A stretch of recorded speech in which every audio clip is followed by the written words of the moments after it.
What is going on, guys? Welcome back. In this video today we're going to learn how to train a reinforcement learning agent in Python using Q-Learning. So let us get right into it.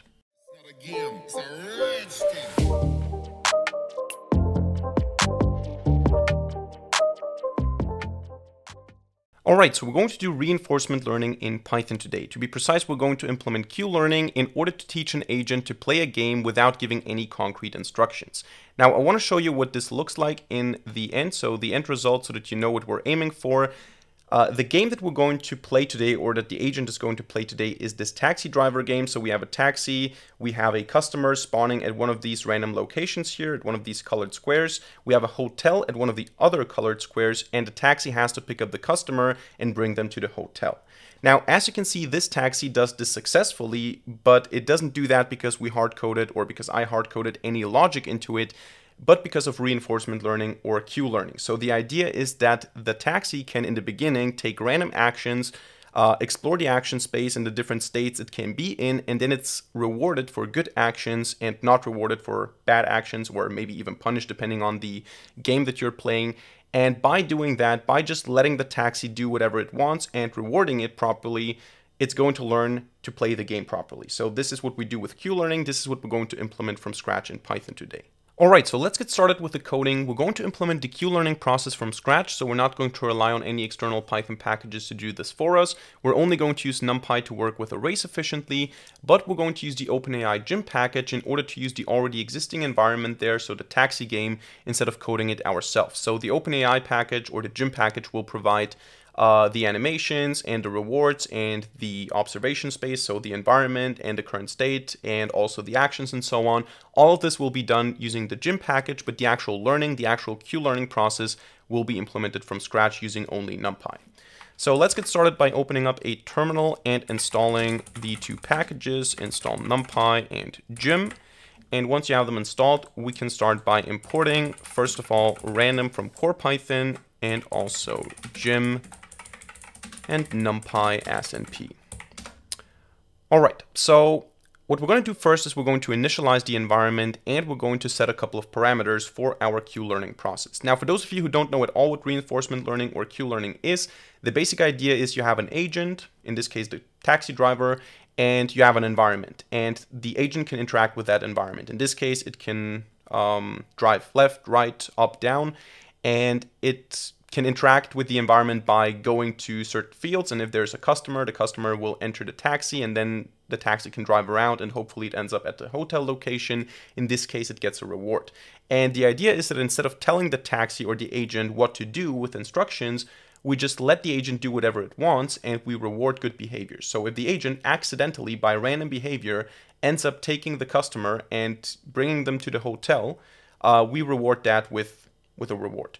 And by doing that repeatedly, we teach the taxi in all the different states what to do and how to drive in order to succeed at the game. That's the basic idea. And Q-learning does that with a so-called Q-table. So the Q-table is a table that contains values for all the actions in all the possible states. So you have a certain number of states that you can be in. This is all states that are possible in the game. So all the positions of the taxi, all the positions of the customer, all the positions of the hotel. And for each of these states, you have 4 actions that you can take: up, down, left, right. And for each of these values in all of these states, the Q-table contains a value that predicts how rewarding this action is. Now, in the beginning, obviously, the Q-table is stupid. It doesn't know anything. So it's completely random, and the values in there are completely random or 0, depending on how you initialize it. And by interacting with the environment and getting rewards, and by applying a certain formula for Q-learning, we're going to update these values so that over time, the agent is going to use the values in this table to make decisions and will play the game properly. That's the basic idea of Q-learning. For this, we're going to say now environment is equal to gym.make, and we're going to use the taxi-v3 environment. And then we're going to define a couple of parameters here. The first parameter, and these are parameters that we're going to use in the formula and in the training loop. The first parameter is going to be alpha, which could also be called the learning rate. It's a number between 0 and 1, and it basically determines how much or to what extent new information overrides old information. Now, theoretically, in a deterministic environment, 1 is the optimal number. I will just go for the sake of having some nuance here, I will go with 0.9. Basically, this means that new information, new rewards and updates and so on are going to, or new rewards are going to update the value way more radically than just keeping the current value. So 1 minus alpha is, you could say, the inertia, keeping the already existing value, and alpha is the proportion or the percentage of how important new information is. So reward and also what you expect to get from the next state. So that is our learning rate. We're also going to have a gamma. The gamma is a so-called discount factor. It's basically how important future rewards are. If you set this to 1, you're basically saying that the long-term rewards are as important as the immediate reward. So you have a very long-term focused model or agent. So I'm going to go here with 0.95. Then we're also going to use epsilon. Epsilon is going to be our randomness or our exploration rate, basically meaning that you have the Q table and you can either use the Q table, which is going to be a deterministic result. You have a certain Q table and you maximize the Q value. So you want to take the action that has the maximum Q value. You want to take the action that is the most promising one. That would be just applying the Q table, the knowledge that you already have. Or you could just take a random action. And this has the benefit that you could end up in a space where you end up having a reward even though you didn't necessarily know that there's going to be a reward. You just took random actions and you end up at this reward. So if you set epsilon to 1, it means that all your actions are going to be always random. So it doesn't matter what's part of the Q table, all of it will be random. If you set epsilon to 0, never will you take a random action. So all the actions are going to be based on the Q table, on the knowledge in the Q table. Now 0 makes sense if you have the perfect Q table. 1 makes sense if you don't have any information in the Q table. What we're going to do is we're going to start at 1. So all the behavior in the beginning is going to be random. But we're going to decay this epsilon value. So we're going to say epsilon decay is going to be equal to 0.9995, and this is going to be a number that we multiply with epsilon to decay it, so to make it smaller and smaller over time until we get to a certain minimum value. This is going to be our min epsilon. We always want to leave room for randomness, so even if it decays a lot, we want to have at least 0.01 as epsilon, so at least a 1% chance of taking a random action, just so we can explore the environment and the possible states a little bit more. Then we are also going to set the number of episodes. This is going to be how many epochs we basically have. Let's go with something like 10,000. So how many times the agent will play the game.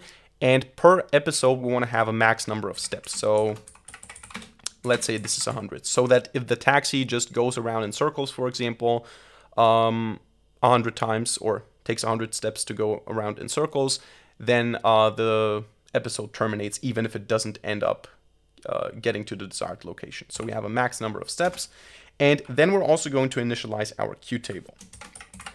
The Q table is going to be a NumPy array full of zeros, so it's going to be initialized with zeros, and it's going to have the shape of environment.observation space n and environment dot action space n. The idea behind this is that you have a certain number of observations, so, or observation space, so basically how many possible states can the game be in and how many actions can I take per state, and this is what we want to model here. So for this particular example, and this depends on the environment, but in a taxi environment you have 25 positions because it's a 5x5 grid, so you have 25 positions for the taxi. You have the 4 different colored squares where the customer can be located. So the customer can be in 4 different squares. So that would be times 4. And we would have 4 different locations where the hotel can be located. So times 4. That results in, I think, 400. So 25 times 4 times 4 is 400 different states. But actually, no, this is actually not correct because, no, sorry. We have 5 different states. We have 5 squares for the customer, and we have 4 for the hotel because the one that the customer is at is not the one that the hotel is at. So we have 25 times 5 times 4, which is 500. So we have 500 different states that the game can be in, and for all of these 500 states, we have 4 actions that the car can take. up, down, left, right. This is our table. So for each state, each action will have a Q value. So you take some state and you take the 4 actions, and each of them will have a value telling you how good this action is, how much reward is being anticipated by taking this action. In the beginning, all of them will be 0. Over time, we will adjust them. We're going to define a function, choosAction, and this function is going to determine our action, given a certain state. So the function takes a state, and depending on the state, we're going to take a certain action. Now, if a certain random value that we generate, random uniform, a value between 0 and 1, if that value is below epsilon, we're going to take a random action. So if epsilon is 1, all of the values will be below epsilon, so we will take a random action, which means we're going to return environment.actionSpace sample. We're going to just take any action from the action space and we're going to return it. Otherwise, we're going to return the best action according to the Q table. So return np argmax Q table at the current state. So state with all the actions. What this does is it goes to the section of the Q table where this state is relevant, and it goes to all the actions and gives us the index of the action that maximizes or that has the maximum Q value. So we're going to take this action. So if it's not random, we take the best action according to the table. If it's random, we just take any action, and this is our function. So let's apply this in a training loop. We're going to say for episode in range num episodes. What we're going to do is we're going to say that we want to start with an empty environment or with a new environment, which means we're going to reset the environment, which will give us a random starting point. So environment.reset will return a state and something that we don't need. And this state now will be the input for our first decision. So we're going to say done equals false. And then we're going to say for step in range max steps. So we go 100 steps max.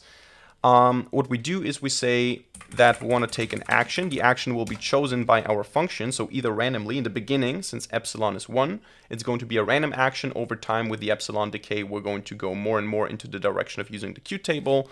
But I'm going to just choose an action based on the state. And this action will then be applied. So now I just chose the action. To actually do the action, I need to do environment.step, and I need to pass the action. Now this is going to return a bunch of values. This is going to return, first of all, the next state. So when I am in a state and I take an action, I'm in a new state, because now the taxi, if I go right, has moved 1 block to the right. So I have this new state, and I also have a reward. Now, most of the time this will be 0. Sometimes it might be a punishment depending on the game. If you are at the goal with a passenger, you're going to get a reward of 20, I think, in this particular game. And then it also returns done, truncated, and info. I don't think that we're going to use info, and done and truncated are just values that we're going to check for to terminate the loop if they are true. And it's also going to override this one here. All right, so this is how we get the next state, and this is how we apply an action. So the interesting part happens now. The learning process is updating the Q learning table, or the Q table. So we're going to say here that the old value is the Q table at the specific state for the specific action that we took. So we took an action in a specific state, and there already is a Q value for this particular action in that particular state. In the beginning, 0. Over time, it changes. What we're going to do now is we're going to update this by applying a formula. And part of this formula will be to get the maximum Q value of the next state. So this is just another variable in the formula. So what we need to do is we need to go to the next state. So we need to go to the Q table, next state, not the current one, but the one that we're now in because we took the action. Go there, see all the actions I can take, see all their the Q values, and take the maximum one. Now we're not taking the index, we're not interested in which action it is, we only want to know what's the most rewarding action from the next state. So what reward can I expect from the next state? And that is going to be our next max. And now we're going to update the Q table. We're going to say that the Q table at the state that we were in for this action will now be the result of the following formula. 1 minus alpha, so this is what I initially called the inertia, meaning we're going to keep the old values, so 1 minus learning rate times old value. So how much do you want to focus on the already existing knowledge? So it's going to be 1 minus alpha. And to this, we're going to add the opposite, alpha times, and we're going to also update this value based on the reward, if we got any, plus the discount factor. So how much do we want to take into account future predictions of reward, gamma times the next max.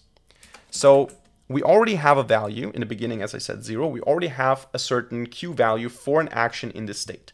What we do then is we say, give me for the next state the maximum Q value I have in the table, and then we update the Q value for the state that we were in and for the action that we took by keeping a part of the old value to a certain degree, 1 minus alpha, and adding new stuff to it, alpha learning rate times the reward we got, if we got any, plus the discount factor, how much do I want to focus on not just immediate rewards, but expected rewards, this value times the expected reward. That's what we're doing here to update the Q table.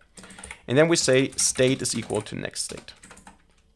And if we have a done or truncated, we're going to just say break out of the loop.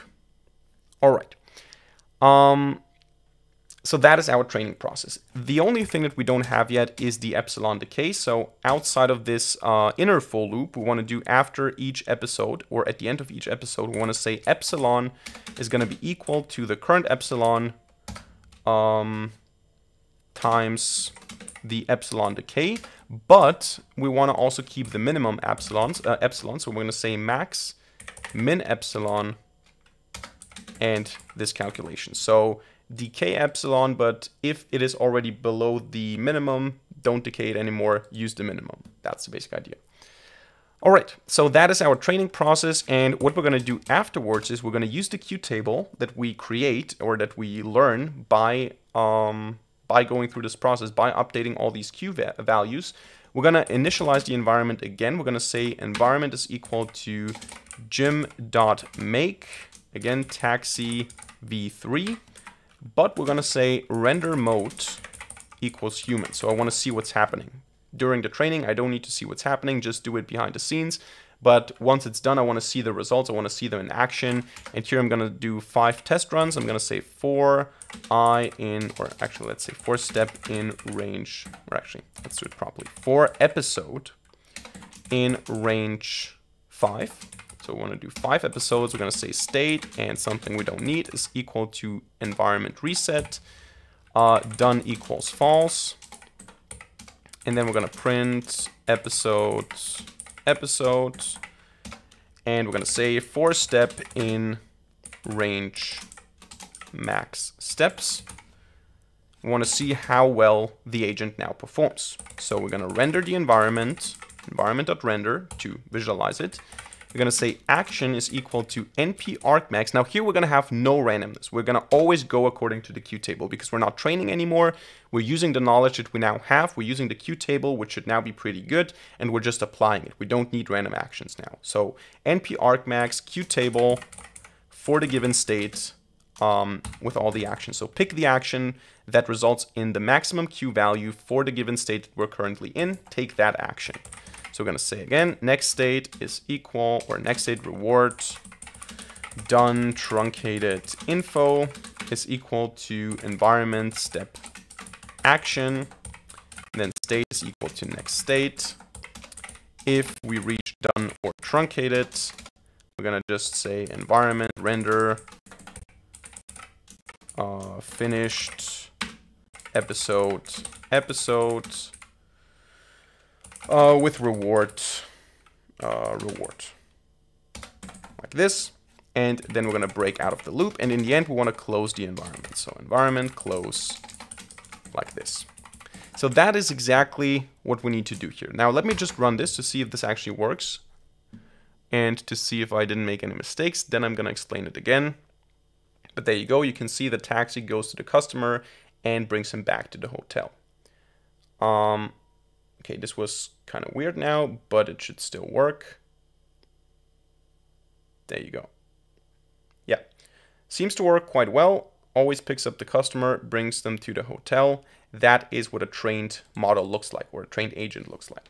Again, so what's the idea? We have a queue table full of zeros containing enough space for all the possible states the game can be in, with all the possible actions that I can take in each state. And then for each action in each state, I have a certain value. Now, you need to keep in mind that this here is not applicable to any other version of the game. This is, so to say, hard-coded. Now, it's not hard-coded because it learned it by reinforcement learning, but this information is very, very, very specific, or this queue table is very specific to this particular problem on this particular map with all the information. So it just has the information for the exact thing that we're looking at here. It cannot be generalized to any other example here. So this queue table will not help you if you have a different game, or even if it's similar.